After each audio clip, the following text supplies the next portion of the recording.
Es la segunda vez que traigo a Javier Tobar al canal. En esta ocasión queremos hablar de un tema que está repercutiendo sobre todo a nuestra generación. No venimos a hablar en calidad de filósofos ni nada por el estilo, simplemente queremos abordarlo desde la perspectiva de dos personas pertenecientes a esta realidad que hoy nos está afectando a todos. Como ya dije en el primer vídeo, hice radio con él unos cuantos años. Es un gran amigo personal y es una persona sobre todo interesada en la cultura popular y en el arte, ¿no? Sí, en principio, de hecho yo me metí en la carrera por eso, por un interés ciertamente más centrado en el tema cultural, películas, música y demás, pero bueno, luego al final evidentemente pues con el tiempo me terminé interesando por las cosas en general, ¿no? Y creo que eso lo compartimos y, como bien ha dicho Sergio, sin ninguna intención de ser aquí filósofos de élite ni nada por el estilo, simplemente pues es una conversación que, como muchas que tenemos normalmente, y que creo que es interesante. Llegamos a la conclusión de que sería interesante pues grabarlo, a ver qué salía, y si alguien puede disfrutar de esta conversación, que es el objetivo, pues sería fantástico, ¿no? Y sí, como estabas diciendo, creo que el tema que vamos a tratar ahora es algo que sin duda está muy presente a día de hoy. Esa especie de insatisfacción, por así decirlo, que representa a nuestra juventud. Evidentemente nadie dice que no haya pasado a lo largo de la historia, y la adolescencia en general siempre se ha caracterizado por esto, pero a día de hoy se podría decir que por muchos factores, como por ejemplo el gran acceso que tenemos a todo en general, amplifica esa sensación de tener esa idea en la cabeza, esa idea ideal en la cabeza, aunque suene un poco redundante, ¿no? Creo que has dado en el clavo cuando has dicho que quizá podemos identificar que ha sido propio de la adolescencia en generaciones previas, y pienso que en el caso de nuestra generación, la adolescencia se ha prolongado más allá de la edad que clásicamente la encerraba, ¿no? La contenía. Y la adolescencia se caracteriza sobre todo por una inclinación hacia el idealismo y una resistencia hacia la aceptación de ciertas ideas más realistas o más conservadoras, diríamos, ¿no? Como ha comentado mi compañero, el tema que queríamos hablar aquí es la insatisfacción permanente a la que se ha llegado en un momento en el cual, curiosamente, hay más posibilidades materiales que nunca. En el momento de la historia en el que cualquier humano promedio, en esta parte del globo por lo menos, tiene un acceso material suficiente como para que, por ejemplo, su desarrollo personal o intelectual no se vea limitado por carencias fundamentales. Evidentemente somos conscientes de que hay muchísima gente en barrios marginales que sí que vive esta realidad, y que, debido a el proceso de recesión económica que llevamos afrontando desde hace 11-12 años, ¿no? Desde la quiebra de Lehman Brothers, pues ese porcentaje de personas que están en ese riesgo, ¿no?, de ser excluidos económicamente ha crecido.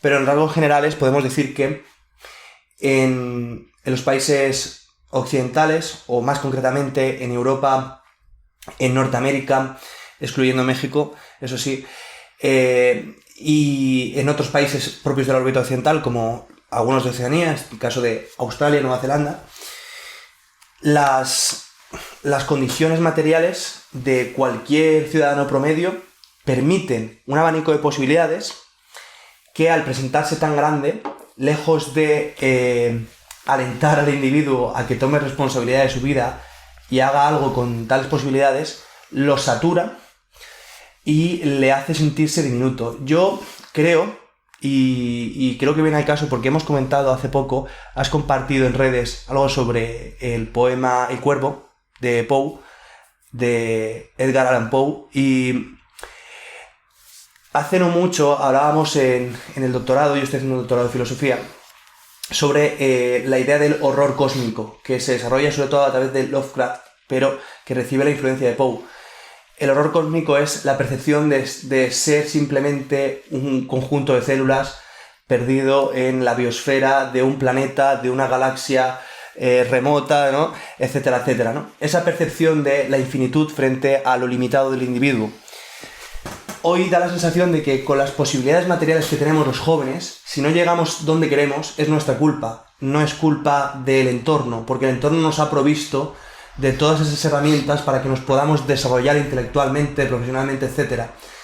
Pero claro, eso ha llevado también de la mano una competitividad feroz que mucha gente a nivel psicológico no logra sostener, ya no solamente por algo propio de su temperamento, sino porque evidentemente la vida no es solo materia, en el sentido de que las relaciones sociales también van a influir en tu fortaleza psicológica.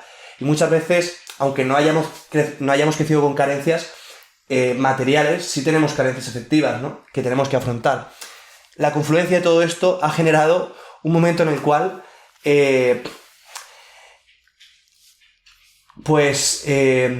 a pesar de todas esas posibilidades, el individuo está paralizado, se ha quedado Sí. insatisfecho, ¿no? Frente a... Paralizado e insatisfecho, exactamente. De hecho, bueno, estos grandes ideales y metas que están de algún modo adheridos, ¿no? a nuestra percepción de la realidad, muchas veces, de hecho, nos condicionan a tener que plantear ciertas aficiones que tenemos, por ejemplo, intereses o proyectos de futuro, proyectos personales, a unos moldes preestablecidos, y esto, por ejemplo, puede pasar, yo qué sé, cuando una persona, y esto también tiene mucho que ver con la juventud a día de hoy, bueno, y de hace unos años también, pero básicamente, imagínate un chaval que quiere ser músico, ¿no? Y sin embargo, parece que no hay una especie de término medio entre lo que supone para él esa vida o esa pasión musical, ¿no? Porque parece que si de algún modo no termina de llegar a esa fama, a esos números, a ese público y alcanzar ese estatus, que es un estatus que está flotando delante de nosotros constantemente, y lo vemos en la televisión, redes, lo que sea, pues parece que de algún modo ya no tiene valor, ¿no? Y evidentemente, como has dicho antes, viene también esa sensación de culpa por decir, bueno, ¿será que no me he esforzado lo suficiente? ¿Será que no...?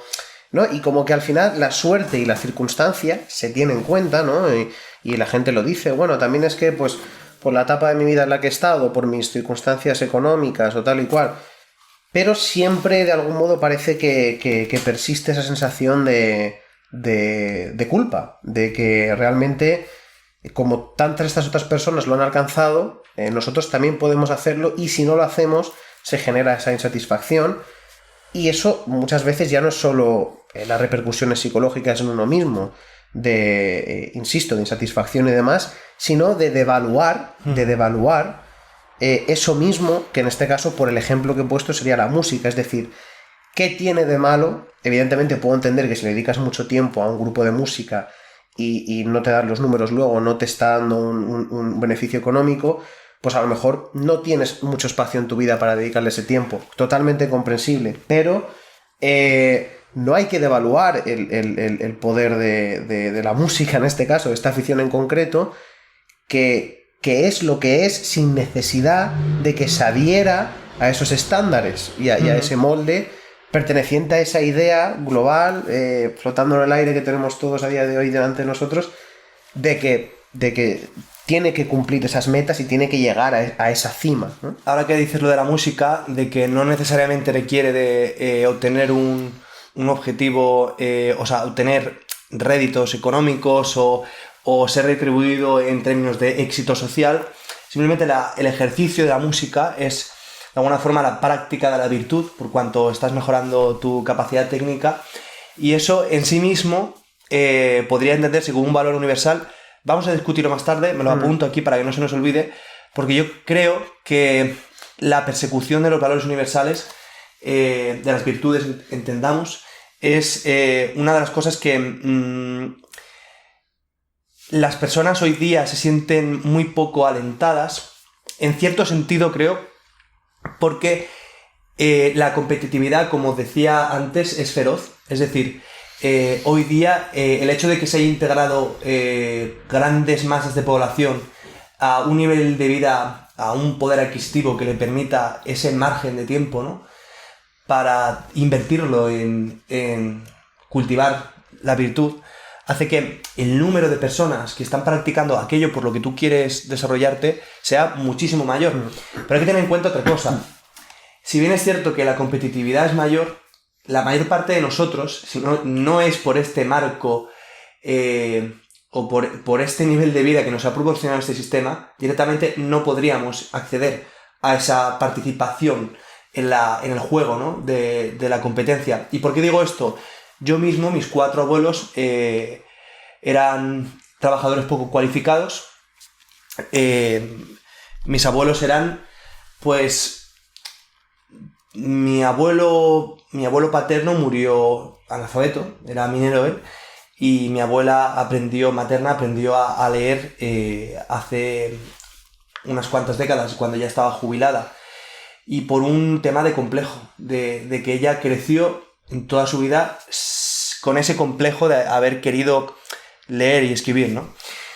¿Qué quiero decir con esto? El nieto de 4 analfabetos, en cualquier otro momento de la historia, no se estaría planteando hacer este vídeo, ¿no?, ni entrar a competir en el mercado más allá de las condiciones de servidumbre, etcétera, ligadas a las explotaciones agropecuarias, ¿no?, del pasado. Entonces, bueno, esto es cierto, que debemos de agradecerlo al sistema, pero esa competitividad extrema yo creo que se ve reflejada, y es una cosa que quería sacar, en el hecho de que las redes sociales también nos han conectado a muchas personas que no están necesariamente en nuestro entorno y que tendemos a compararnos no con la gente de nuestro municipio, la gente de nuestro colegio y tal, sino que cuando comparamos nuestra virtud, por ejemplo, como guitarrista, como lo que se te ocurra, ¿no?, o incluso nuestra belleza, en lugar de hacer esas comparaciones, analogías con la gente que nos rodea, lo hacemos con gente que está muy lejos de nosotros, cuyos cánones de belleza o cuya virtud nos es inaccesible, porque posiblemente sean el extracto muy reducido de 7.800 millones de seres humanos que somos en la Tierra, con unas condiciones muy concretas. Es decir, hay gente que toca el piano desde que tiene 4 años, porque bueno, son de una familia en la cual esto ha sido frecuente, provienen de un linaje de personas de clase aventajada o que se aventajó durante la Revolución Industrial o a partir de ella, etc. Y claro, tú de repente te has incorporado a este mundo en el cual estamos conectados y competimos contra gente que nos lleva mucha ventaja, ¿no? Y eso nos produce, en lugar de animarnos a competir, vemos tan lejano el rival que nos desalienta y nos sume en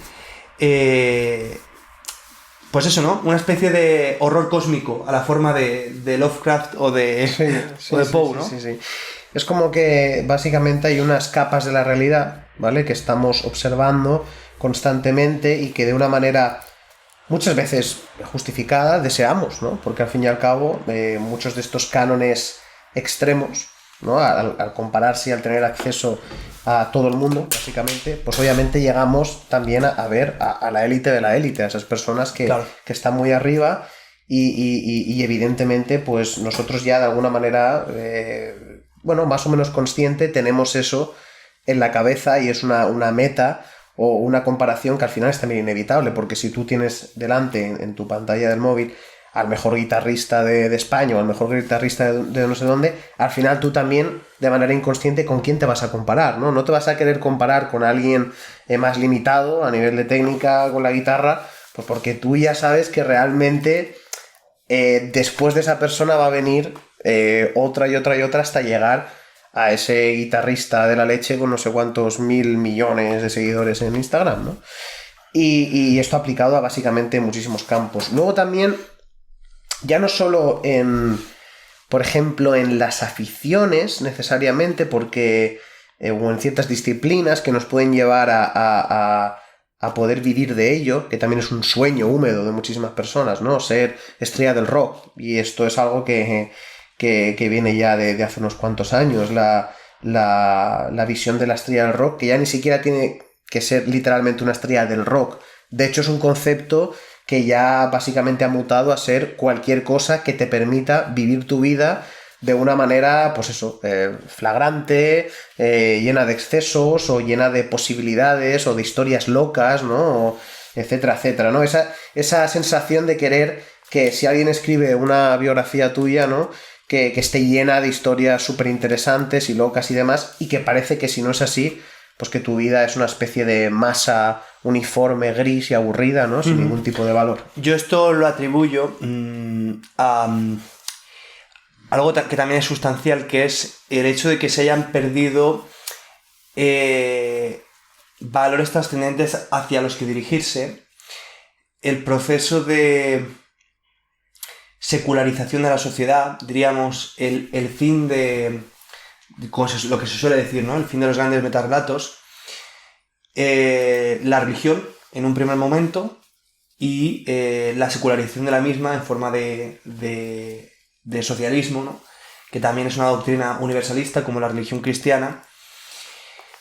El fallo de estos dos sistemas ha dado rienda suelta al liberalismo, ¿no? Filosófico y desde luego también al capitalismo en términos materiales. Es decir, que un sistema basado en el constante cambio y en el cual se enfatiza sobre todo el componente innovador y creador. De alguna forma, el capitalismo es una especie de apología del caos frente a, por ejemplo, el marxismo, que es una apología al orden. Es una ideología muy determinista. Y caos y orden están contenidos en el mito religioso, pero la secularización del pensamiento religioso se ha producido estas dos fuerzas que ejercen una dinámica en la historia. Evidentemente, el marxismo del siglo XIX y el liberalismo del siglo XIX no son los mismos que los de hoy, pero más o menos vienen a enfatizar en estos dos elementos principales. El capitalismo suele ser una apología al caos como una fuerza con capacidad creadora. Y estabas diciendo que da la sensación de que si no has tenido una vida llena de excesos, llena de placeres desmedidos, dentro de la cosmovisión de las generaciones jóvenes de hoy, pues como que no has vivido, ¿no? Pienso que en cierto sentido el mercado ha querido facilitar una ideología que favorezca pues lo que se viene a llamar la modernidad líquida, el hecho de que todo sea cambiante, que no haya unos valores trascendentes que rijan tu vida y que pongan límite a esos excesos, ¿no? Y el hecho de que el socialismo cayese con la Unión Soviética, o que a través de las atrocidades que se fueron filtrando en los años 60 y 70 se hiciera evidente de que ese exceso de orden producía una tiranía tan cruel o peor como las que había venido a combatir el socialismo, ¿no? El hecho de que ese metarrelato cayese también hizo que la izquierda occidental tuviese que reinventarse y sustituyese la dinámica, la dialéctica de clase por otra serie de dialécticas más sutiles incrustadas en la cultura. Si algo caracteriza la posmodernidad desde mi punto de vista, y sobre todo lo estamos viendo hoy, es la dialéctica entre las identidades que ha establecido, ¿no? Y curiosamente pensamos que es de izquierdas, ¿no?, hacer estos alegatos en defensa de la dialéctica de las identidades y tal, pero realmente estas identidades vemos que son plásticas, es decir, cuando el individuo ya no sabe qué significa ser hombre o qué significa ser mujer, porque pensamos que todo es un constructo cultural, que hay 130 géneros, como hoy recoge la teoría queer, todo es tan plástico, todo está tan cambiante en cualquier momento, ¿no? El individuo está totalmente desamparado, no tiene guías, no tiene valores trascendentes. Y lejos de ser todo esto un producto de el socialismo, desde mi punto de vista es resultado de una victoria definitiva del mercado y de esa plasticidad y de esa celebración del materialismo, no del materialismo histórico de Marx, sino del materialismo en un sentido mundano, que nos lleva a encumbrar el momento. El mercado no quiere valores trascendentes. Las ideologías de género modernas, desde mi punto de vista, que hoy son uno de los principales puntos o fuerzas dentro de la llamada izquierda política, están también profundamente influidas por esta ideología de mercado, ¿no? De cambiar constantemente, de renovarse, de tener que experimentar todo, ¿no? Lo vemos muy plasmado, por ejemplo, en el poliamor, ¿no? Sí. Resulta que si no te acuestas con cuanta más persona mejor, parece que no tienes vida sexual, ¿sabes? Sí. Y de hecho, casi que por mi experiencia personal, las personas que he conocido con esta vida sexual desenfrenada son las más insatisfechas realmente, ¿no? Lejos de ser las más satisfechas. Sí, el tema es que al final, evidentemente, es muy goloso observar ciertas cimas o ciertos estilos de vida, vamos a decir, porque al final también, antes hablábamos del tema del exceso, pero no tiene por qué ser necesariamente una vida marcada por el exceso en cuanto, yo que sé, consumo de drogas o vida sexual desenfrenada, no necesariamente, sino también, digamos, un despunte, un fuera de la norma, ¿no? Porque también tenemos muchos gurús en todos los campos, básicamente, el fitness, la psicología y demás, que son personas que muchas veces reivindican lo contrario, pero son esas personas que ya están en esa especie de posición privilegiada. Evidentemente no digo que sus vidas sean perfectas, ni muchísimo menos, y a poco que uno se informe sobre la vida de muchas personas famosas o que están en esa posición que tanto ansiamos, se generan muchas contradicciones. Y podemos ver que realmente la felicidad no es muchas veces lo hegemónico o lo normal en las vidas de estas personas, ni mucho menos. Pero quería dar este matiz porque realmente al final yo creo que más que desear esa vida de exceso, que en muchos sentidos, según el ídolo o la persona famosa, popular de turno, puede ser ese el deseo de las personas, pero puede ser muy variado, puede ser también, como he dicho antes, lo contrario, ¿no? Y hoy día lo podemos ver de mil maneras, en cuanto a alimentación, con el veganismo, por ejemplo, con el real food, ¿no? Con la comida verdadera, o de mil maneras. Es que al final... Sí, yo creo que lo que estás queriendo decir es que hoy día hay que ser auténtico a toda costa. Sí, aunque sí. Eso juegue en contra incluso de una serie de principios que puedan hablar de tu persona en un sentido más profundo, sí, de tu dignidad. O que a costa de mantener tu presencia en ese espacio, porque yo al final Exacto. hablo de ese espacio en el que, al fin y al cabo, es cierto que podemos llegar a conclusiones más o menos trilladas en cuanto a que muchas veces lo que se desea es esa fama, ese altavoz. Ser auténtico es, de alguna forma, haberte convertido en una imagen de marca. Sí, pero al final... Y eso es lo que ha propiciado en cierto sentido también las redes sociales. Sí, y sobre todo que más que la fama per se, el hecho de que te reconozcan por la calle y demás, más que eso yo creo que en muchos casos es una cuestión de querer llegar a una trascendencia, de querer ser trascendentes, de que nuestra vida no se acabe en uno más, en una partícula de polvo más dentro de... Claro, hay que pensar que en este proceso que comentábamos, ¿no?, de secularización de la sociedad occidental, antiguamente el individuo estaba inserto dentro de un metarrelato, que era el religioso cristiano, Sí. Que consideraba que el ser humano estaba en el mundo para realizar la gesta de él, ¿no? Los fines divinos, la obra de Dios, ¿no? Exacto. Y entonces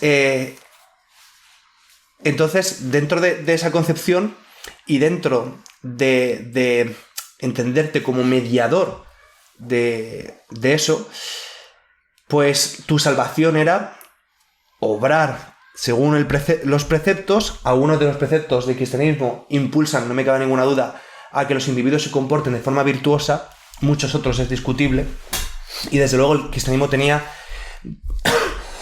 restricciones de tipo moral que eran muy injustas para personas que tenían visiones distintas de la sexualidad, etcétera. No digo que no, pero al haberse roto o acabado ese metarrelato, la forma de inmortalizarse del sujeto ya no es la salvación mediante una buena obra virtuosa dentro de los valores del cristianismo, sino que es la cultura la que te permite inmortalizarte. Esto lo saco de un libro de Gustavo Bueno, El mito de la cultura, en el que él dice que el proceso de secularización de la cultura occidental encumbró la cultura como el espacio de lo divino. Es decir, si tú antes te inmortalizabas mediante la salvación, ahora te inmortalizas porque eres recordado a través de tu obra cultural. Es decir, si eres un buen pintor o un buen escritor, dentro de 500 años la humanidad te recordará. Sí.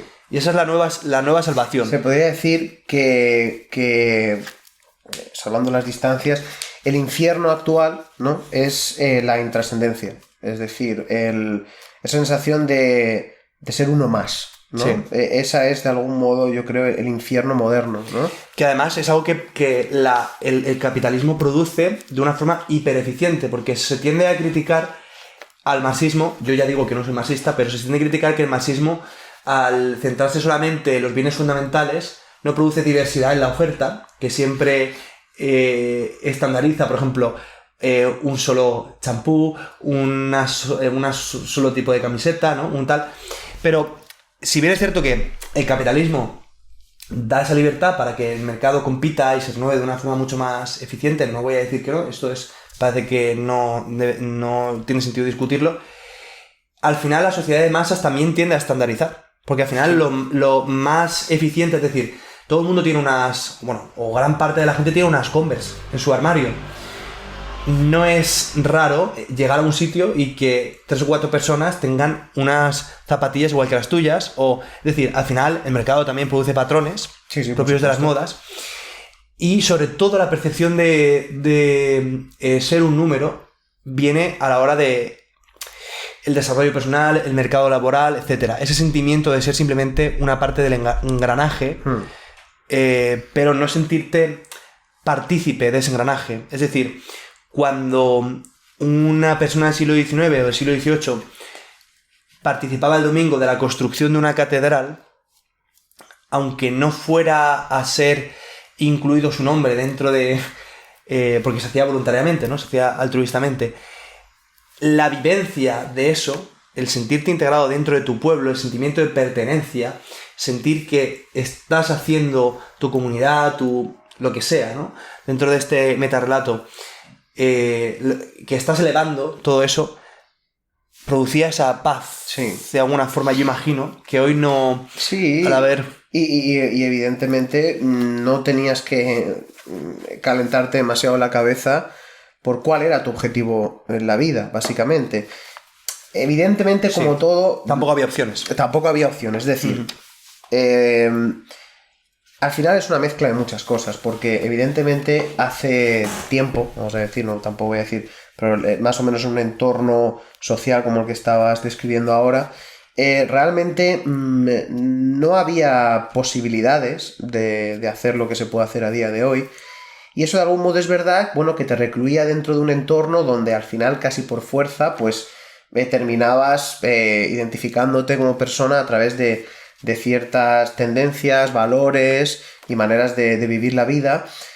Lo que pasa es que, claro, tampoco podemos ser demasiado idealistas con esto, porque esto lo hablábamos el otro día, que evidentemente cuando una persona vive en un entorno en el que no se le permite aspirar, ya no aspirar en cuanto a que no tenga suficiente con lo que es, sino a poder diversificar su camino en la vida de tantas maneras como se puede hacer hoy en día, pues obviamente no iba a calentarse la cabeza con eso. No iba, ese dilema, ese tener la sensación de que tienes tantos caminos que te paralizas y te quedas parado en ese punto y empiezas a entrar en esa especie de ansiedad vital, pues no era algo, evidentemente, que por las circunstancias fuera demasiado habitual o que fuera lo habitual realmente. Pero hay que entender también que no se puede idealizar demasiado, porque al final son personas que, entre muchas comillas, no es que se vieran forzadas, no es que necesariamente hubiera alguien obligándoles a ser así, pero evidentemente la mentalidad de la época, la cultura, la sociedad, hacía que todo el mundo al final tirara hacia ahí. Y por lo tanto no quiere decir que fueran personas que tuvieran de manera, digamos, genuina e íntegra adheridas a su persona esos valores que hoy en día muchas veces buscamos y que mucha gente fantasea con ese pasado en el que todas las personas tenían este valor de hierro y demás.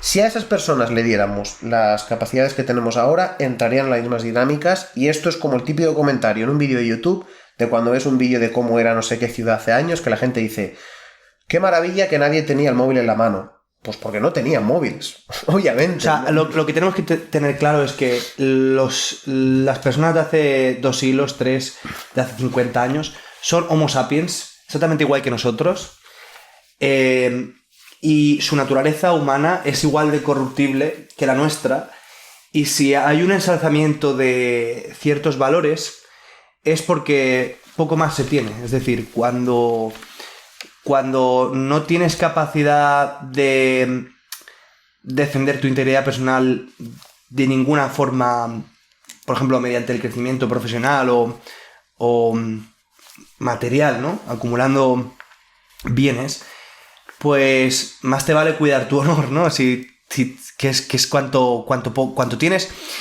Y sobre todo y volvemos al tema de sentirte un número dentro de esta sociedad. Antiguamente la mayor parte de la población humana vivía en pueblos donde todas las personas se conocían entre sí, de forma que quien tú eras no solamente era un ejercicio, diríamos, no era un mero monólogo contigo, sino que todo el mundo a tu alrededor te recordaba quién eras en base a lo que sabían de ti, porque habías compartido vivencias con la mayor parte de las personas del pueblo, o porque habían llegado habladurías de ti a casi todas las personas del pueblo.